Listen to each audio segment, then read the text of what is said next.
ओम श्री गुरुदेवाय नमः। आज्ञा हे मो प्रिय समस्त सुधीवृंद को कोटि कोटि प्रणाम। आज आज्ञा आम देखा जो मालिका विचार नहीं समस्ते आलोचना करुँच मालिका नहीं आज से अच्युतर जुगाब्दी गीता अच्युतानंद मालिका आम देखा से कौन कहते स्वयं रामचंद्र पचार क्या अच्युत को पचार से कौन कहते कहते रामचंद्र से गुरु को चाहि कली जुग लीला मते कहब बुझाई क्यों ग्रामे जन्म तुम्बे होम कहती दिन अच्युत रामचंद्र चूणम। देखो आज्ञा ये आपण से लेखाटा भी पढ़ीदेली तो कहते रामचंद्र श्री गुरु को चाहे श्री गुरु गुरु बोले अच्युत को चाहे कहते क्यों ग्राम जन्म तुम्हें होपण कहती दिन अच्युत रामचंद्र शुण। देखो आज्ञा ये जो कल्की ठाकुर मैंने कथा आलोचना पड़ी बहुत चैनल बहुत कथा कहते मुझे मोर ये चैनल मध्यम कही आसी आपको कल्की ठाकुर स्वयं अच्युत होती कल्कीर अंश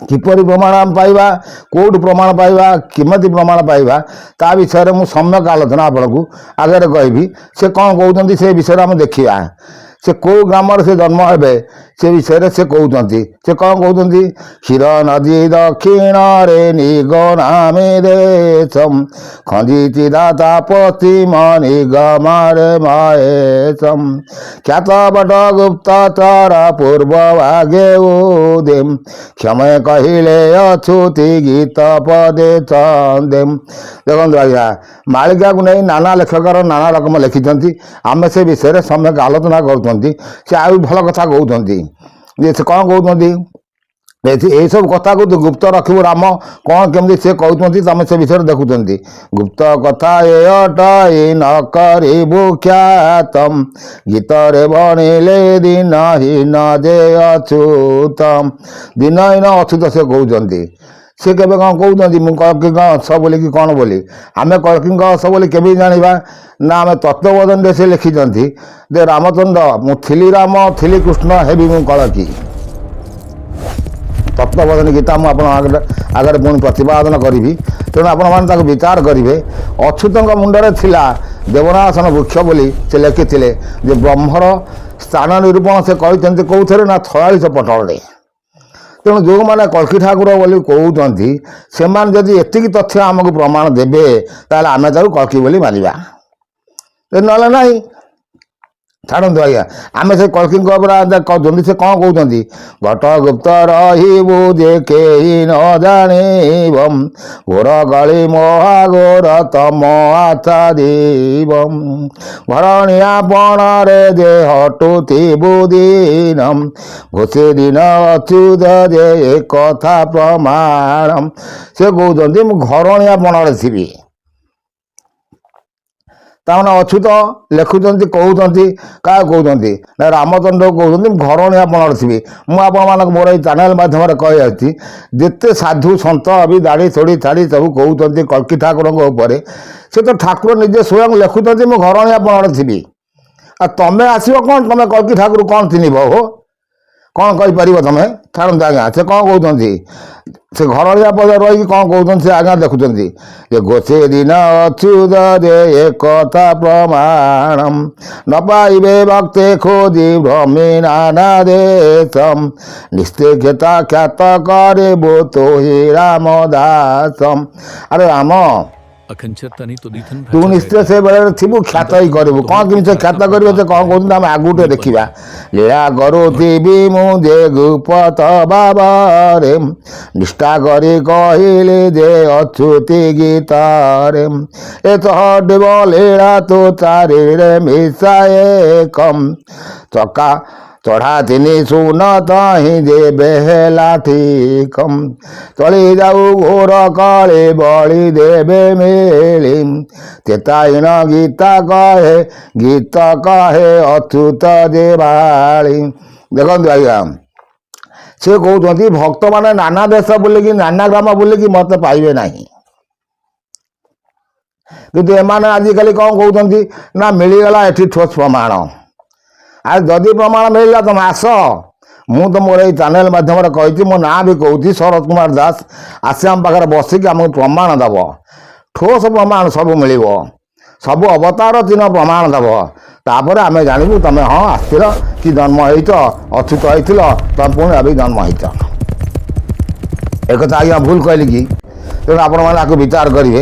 সে কৌন লীলা তটিব তু চারিরে মিশা এক, চারিরে এক মিশিলে মানে 5, 3টা শূন্য বসিলে কেতে হল আজ্ঞা 5000। তার দ্বাপর পরে যে কলি আসিলা 5000 বর্ষ, মু আপনার কই আসছি 5 অবিকা আমার কৃষ্ণঙ্কর জন্ম ঠারু এ পর্যন্ত হচ্ছে 5126 বর্ষ। আউ 24 বর্ষ আয়ুষ 5100 ବର୍ଷ ପର୍ଯ୍ୟନ୍ତ ତାଙ୍କର କଳିର ଆୟୁଷ ରହିବ। ତାପରେ କଳି ବିଦା ହେଇଯିବ। ଆଉ ହେଉଛି ଆଜ୍ଞା ନିଶ୍ଚିତ। ସେ କ'ଣ କହୁଛନ୍ତି? କ୍ଷିତି ମଧ୍ୟ ଯେତେ ଭକ୍ତ ଜନ୍ମ ହୋଇଛନ୍ତି, ଛାଡ଼ିଯିବ ତାହାଙ୍କର ମନୋଭୟ ଭ୍ରାନ୍ତି। ସାମୁରେ ମିଳିବେ ଉଦୁ ବେଗ ବେଗ ହୋଇ, ଛନ୍ଦେ ବଣିଥିବ ଗୀତେ ଅଚ୍ୟୁତି ଯେ କହି। ଯେବେ ଦୁଜା ଉଡ଼ିବ ନୂଆ ପାଟଣାରେ, ଜାଣିବୁ ନିଶ୍ଚୟ ବେଳ ହୋଇଲା ନିକାରେ। ଦେଖନ୍ତୁ ଆଜ୍ଞା, ସେ ଗୋଟେ ପାଟଣା ଗାଁ କହୁଛନ୍ତି, ନୂଆପାଟଣାରେ ଧ୍ୱଜା ଉଡ଼ିବ। ସେତେବେଳେ ଜାଣିବୁ କଳି ଛାଡ଼ି ଯାଇଥିବ, ସବୁ ଭକ୍ତମାନେ ଆସିକି ମେଳ ହେବେ। ସେ ଆହୁରି ଭଲ କଥା କହୁଛନ୍ତି, ଜାଣିଥାଅ ଠିକ ଗୀତେ କହିଲେ ଉଚ୍ୟୁତି, ଝଞ୍ଝ କାମଣିବେ ଦୁଷ୍ଟ ଅଜ୍ଞାନେ ମାତିବେ, ଜଗତ କଥା ବଖାଣି ଭକ୍ତକୁ ନିନ୍ଦିବେ। ଦେଖନ୍ତୁ ଆଜ୍ଞା, ଜଗତ କଥା ଝଞ୍ଝକା ମଣିବେ ଦୁଷ୍ଟ ଅଜ୍ଞାନ ମାତିବେ, ଝାସ ଦେବେ କାଳ ଚକ୍ରେ ଝିମିଟିକେ ଯାଇ, ଝମା ଗଲା ପ୍ରାୟ ହେବେ ଅଚ୍ୟୁତ କହଇ। ନଳିନୀ ବନ ଲୁଚିଛି ନେମାଳ ଗ୍ରାମରେ, ଲୀଳା ପ୍ରକାଶିବ ଆଦ୍ୟ ସେଇ ଯେ ଠାବରେ। ଯେଉଁ ନେମାଳ ଗ୍ରାମ ଆମେ କହୁଛନ୍ତି, ସେ ନେମାଳ ଗ୍ରାମରେ ଗୋଟେ ଲୀଳା ପ୍ରକାଶ ବୋଲି ସେ କହୁଛନ୍ତି। ତେଣୁ ନେମାଳରେ ତାଙ୍କର ପୂର୍ବନ୍ତ ତାଙ୍କର ପରବଂଶ ଅଛନ୍ତି, ସେମାନେ ଅଚ୍ୟୁତଙ୍କୁ ଚିହ୍ନିବେ, ସେମାନେ ଅଚ୍ୟୁତଙ୍କ ବିଷୟରେ ଜାଣିବେ। ତାପରେ ସେ ଆଉ କ'ଣ କହୁଛନ୍ତି, ଆମେ ଆଗକୁ ଟିକେ ଦେଖି ଯାଇ ଯିବା। ଆମେ ଏ ବିଷୟ ଆଲୋଚନା କରୁଛି, ଆପଣମାନେ ଯଦି ମନ ଧ୍ୟାନ ଦେଇ ଶୁଣୁଥିବେ ବହୁତ ସୁନ୍ଦର ଜ୍ଞାନ ଅର୍ଜନ ହେବା ସାଙ୍ଗେ ସାଙ୍ଗେ ଯେଉଁମାନେ କଳ୍କି ଠାକୁର ନେଇକି ଠୋସ୍ ପ୍ରମାଣ ମିଳିଲା ବୋଲି କହୁଛନ୍ତି, ସେ ଅପରବଂଶରୁ ଆପଣ ବହୁତ ଦୂରକୁ ଚାଲି ଆସିବେ। ଏହାପରେ ମୁଁ ଆପଣମାନଙ୍କୁ ନେକ୍ସଟ ଅଧ୍ୟାୟରେ ଆଉ କିଛି କହିବା ଯେ କହୁଛନ୍ତି, ଟାକି ଅତି ମହାମାଇ ଖପର ପତାଇ, ଟାଣ ଭାଙ୍ଗି ଦେବ ଦିନେ ଅଚ୍ୟୁତି କହି। ଠକ ଜ୍ଞାନେ ଭାସୁଥିବେ ଥୋକେ ସାଧୁ ଦାନମ, ପବନ ପାଇ ରମଣା ହୋଇବେ ସେ ପୂର୍ଣ୍ଣ। ଦେଖନ୍ତୁ ଆଜ୍ଞା, ସୁନ୍ଦର କଥା ସେ କହୁଛନ୍ତି ଯେ ଟାକି ଅଛି ମହାମାଇ ଖପର ବାଜିନ। ମୁଁ ଆପଣମାନଙ୍କୁ ମୋର ଏଇ ଚ୍ୟାନେଲ ମାଧ୍ୟମରେ କହି ଆସିଛି, କାରଣ ପରମ ଆଉ ଆଦିଶକ୍ତି ଚକ୍ରବସାନରେ ଆପଣ ଯେତେବେଳେ ଆସିକି ଶରୀରରେ ଦେଖିବେ, ଲଲାଟ ଚକ୍ରରେ ହେଉଛି ହଂ ଆଉ କ୍ଷଂ ଅକ୍ଷର। କ୍ଷୟଟି ହେଉଛି ମା ଆଦିଶକ୍ତି, ହଟି ହେଉଛି ପରମ ଦେବତା। ତେଣୁ ପରମ ଦେବତା ଠାରୁ କ୍ଷରଣ ହେଇକି ମା ଆଦିଶକ୍ତି ପାଖରୁ ସୃଷ୍ଟିର ସର୍ଜନା ହେଇଛି। ତେଣୁ ସେ ସୃଷ୍ଟିର କର୍ତ୍ତା ହେଉଛନ୍ତି ମା ଆଦିଶକ୍ତି, ମା ଗାୟତ୍ରୀ ଦେବୀ ସ୍ୱରୂପ। ତେଣୁ ମୁଁ ଆପଣମାନଙ୍କୁ ମୋର ଏଇ ଚ୍ୟାନେଲ ମାଧ୍ୟମରେ କହି ଆସିଛି, ଆଗକୁ ସୁନ୍ଦର କଥା କହିବି, ଆଲୋଚନା କରିବି। ଯାହା କହୁଛନ୍ତି, ଟାଣ ଭାଙ୍ଗି ଦେବ ଦିନେ ଅଚ୍ୟୁତ କୁହନ୍ତି, ଟାକି ଅଛି ମହାମାଇ ଖପର ପତାଇ।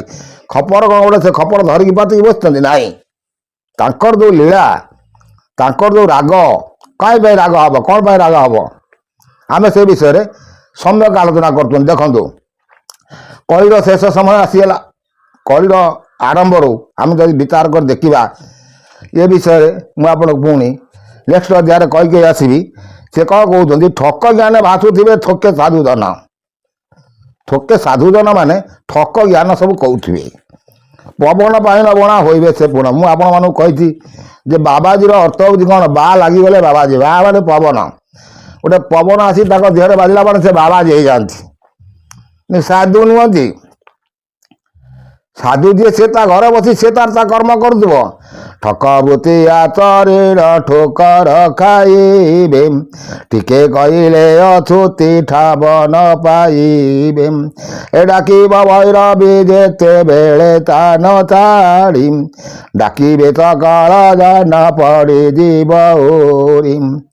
ଦେଖନ୍ତୁ ଆଜ୍ଞା ସେ ବି ଅଛୁତ ବି କହୁଛନ୍ତି ରାମଚନ୍ଦ୍ରକୁ ବୁଝୁଛନ୍ତି ଲେଖକାର ଲେଖିଛନ୍ତି ଆମେ ସେ ବିଷୟରେ ସମୟ ଆଲୋଚନା କରୁଛନ୍ତି ଠକର ବୃତ୍ତି ଆଦାୟ ଠୋକର କରିବେ ଠୋକର ଖାଇବେ ତେଣୁ ଯେଉଁ ଆଜିକାଲି ସାଧୁ ସନ୍ତମାନେ ଯାହା ଠକ ମନୋବୃତ୍ତି କରୁଛନ୍ତି ଆପଣମାନେ ସବୁ ଦେଖୁଥିବେ ଆପଣମାନେ ଜାଣୁଥିବେ ଆଉ ମୁଁ ଅଧିକ ବା କ'ଣ ବା କହିବି ଛାଡ଼ନ୍ତୁ ସେମାନଙ୍କଠୁ ବାଇକ୍ ନେଇକି ଯେଉଁ ଚ୍ୟାନେଲ ବାଲା ସବୁ ଆଜି କରୁଛନ୍ତି ଛାଡ଼ନ୍ତୁ ସେ କ'ଣ କହୁଛନ୍ତି ଡାକିଲେ ଡାକି କହିଲେ ଅଛୁତି ମନେ ହେତୁକାର ଡାକିଣି ମୁଖେ ପଡ଼ିବେ ହୋଇ ନାରକାର ଡାକିଣି ରୂପରେ ପଡ଼ିବେ ସେମାନେ ନାରାଖାର ହେଇଯିବେ ସବୁ ଆଉ ସେ କ'ଣ କହୁଛନ୍ତି ଆମେ ଆସିଯିବା ଭଲ କଥା ସେ କହୁଛନ୍ତି ଆନନ୍ଦେ ହୋଇବ ଦେଖିଲେ ରାଜେ ପ୍ରଭୁର ଅତି ସୁଖେ ଦିନେ ନେବେ ଦୁଃଖ ଥିଲେ ପାଇ ଅଛି ଦେଖିତେ ଯୋଡ଼ଇ ପଦ୍ମ ପାଦ ଧ୍ୟାଇ 13 ଜଣ ଯେତେବେଳେ ହୋଇଯିବେ ମେଳି ତେତେବେଳେ ଲାଗିଯିବ କଳି ଯୁଗ କଳି ଦେଖନ୍ତୁ ସେ କହୁଛନ୍ତି 13 ଜଣ ଯେତେବେଳେ ମେଳି ହୋଇଯିବେ ସେତେବେଳେ ଘୋର କଳି ଲାଗିଯିବ ତେଣୁ ଆମର କେତେକ ମାଳିକାକାର ମାନେ କୁହନ୍ତି 13 ଡୋବି ମିଳିକି 13 ଡୋବି ମୁସଲିମ ଦେଶ ଆସିକି ଭାରତକୁ ଆକ୍ରମଣ କରିବେ ଏଇଟା ସମ୍ଭବ କି ଅସମ୍ଭବ କଥା ଆମେ ଆଗକୁ ସମ୍ୟକ ଆଲୋଚନା କରିବା ତମେ ଆମେ ଆଜି ଦେଖି ଯାଉଛନ୍ତି କଳ୍କି ଠାକୁରଙ୍କ ଉପରେ ସେ ଯେଉଁ କହୁଛନ୍ତି ଲୀଳା ଉପରେ ଯେଉଁ କହୁଛନ୍ତି ସେ ବିଷୟରେ ଆମେ ଦେଖୁଛନ୍ତି ସେ କ'ଣ କହୁଛନ୍ତି 13 ଯେତେବେଳେ ଲାଗିଯିବ କଳି ଯୁଗ କଳି ତୀରରେ ହେଳା ପ୍ରାୟ ରହିଥିବି ମୋଇ 3 ଦିନେ ଭେଟ ହେବ ଅଚ୍ୟୁତ କହି ଥାନ ଧରିବି ରାଜା ହୋଇବେ ବାରମ୍ ଥିବେ ତାଙ୍କର ସଙ୍ଗେ ଅତି ଅନୁଚର ଥିଲା ଲୋକମାନଙ୍କୁ ଦେଖାଇବେ ଗୋଡ଼ାଇ ଥୟ ନ ରହିବ ଦିନ ଅଚ୍ୟୁତି କହି ଦେଖନ୍ତୁ ସେ କହୁଛନ୍ତି ମହାମାରୀ ଯେତେବେଳେ ଆସ୍ଥାନ ଛାଡ଼ିବେ ସେତେବେଳେ ସେ ଥିଲା ଲୋକମାନଙ୍କୁ ଆଗେ ଖାଇଯିବେ ଆଉ ଆପଣମାନେ ଦେଖୁଥିବେ ଆଜିକାଲି ଯେଉଁଭଳି ସବୁ ଘଟୁଛି ଭଲ ଭଲ ଲୋକ ଭଲ ଭଲ ନେତା ବିନେତା ମାନେ ପ୍ଲେନ୍ କ୍ଲାସ୍ରେ ଚାଲି ଯାଉଛନ୍ତି ଘଟଣା କାହାର ଲୀଳା କାହାର ଦେଖନ୍ତୁ ସେମ୍ ସମାନ ଇଞ୍ଜିନ୍ ଯାଉଛି ସମାନ ପାଇଲଟ ଅଛନ୍ତି କିନ୍ତୁ ଦୋଷ ହେଉଛି କାହାର ପାଇଲଟର ଦୋଷ ହେଉଛି କିନ୍ତୁ ଦୋଷ କ'ଣ ତାଙ୍କ ଲାଗିବ କାହିଁକି ମୁଁ ଏ କଥା କହିଲି ନା ଯମ ମୃତ୍ୟୁର ଦୋଷ ନେବ ନାହିଁ ବୋଲି ସେ ବର ମାଗି ନେଇଛି କେବେ ଯମକୁ ଦୋଷ ଲାଗିବନି ଦୋଷ କାହାକୁ ଲାଗିବ ଦୋଷ ନାନା ରକମ ରୋଗକୁ ଲାଗିବ ବ୍ୟାଧିକି ଲାଗିବ ଆପଣମାନଙ୍କର ଧକ୍କା ଆକ୍ସିଡେଣ୍ଟ ଲାଗିବ ଏମିତି ସବୁ ହେବେ ଏଇଭଳି ହିସାବରେ କଳିଯୁଗର ଅନ୍ତିମ ସମୟକୁ ଆସିଯିବେ ସେ କ'ଣ କହୁଛନ୍ତି ଦିନୁ ଦିନ ଗୋଳ ହେବ ଅପାରୁ ପାର ଦିନେ ଦେଖିବ ଯେ ରାମ ମନେ ହେତୁକାର ଏ ଦେଖି ଦେଖି ସୈନ୍ୟବଳ ପ୍ରତିଭେଦ ଥାଇ ଦେହୁଡ଼ି ଜଗିବ ଦିନେ ଅଚ୍ୟୁତ କହି ଧରି ମାରୁଥିବେ ଜଣେ ଜଣେ ସୈନ୍ୟବଳ ଧୁଞ୍ଚିବେ ଦେଖନ୍ତୁ ଆଜ୍ଞା ସେ କହୁଛନ୍ତି ଧସି ବସିବେ ସୈନ୍ୟବଳ ଆପଣମାନେ ତ ଦେଖୁଥିବେ କଳିର ଅନ୍ତିମ ସମୟରେ ସୈନ୍ୟ ସାମନ୍ତ ସବୁ ରେଡ଼ି ହେଇକି ଭାରତରେ ରହିଛନ୍ତି ତେଣୁ ସେ ସୈନ୍ୟ କ'ଣ ଭାରତ ଆସିକି ଧସି ବସିବେ କି ମାରିବେ କି ଏଇଟା ସମ୍ଭବ କଥା କି ତେଣୁ ମାଳିକାକୁ ଯେଉଁମାନେ ଆଲୋଚନା କରୁଛନ୍ତି ଯଦି ମାଳିକା ବିଷୟରେ କିଛି ଜ୍ଞାନ କରିଛ ତାହେଲେ କୁହନ୍ତୁ ମୁଁ ଆପଣମାନଙ୍କୁ ନେକ୍ସଟ ଅଧ୍ୟାୟରେ ପୁଣି କିଛି କହିବି ଆଉ ସେ କ'ଣ କହିଲେ ନେକ୍ସଟ ଅଧ୍ୟାୟରେ କିଛି କହିବି ଆପଣଙ୍କୁ ଏତକ ରହୁଛି କୋଟି କୋଟି ଆଖାନା के चैनल को लाइक सब्सक्राइब कमेंट करंतु।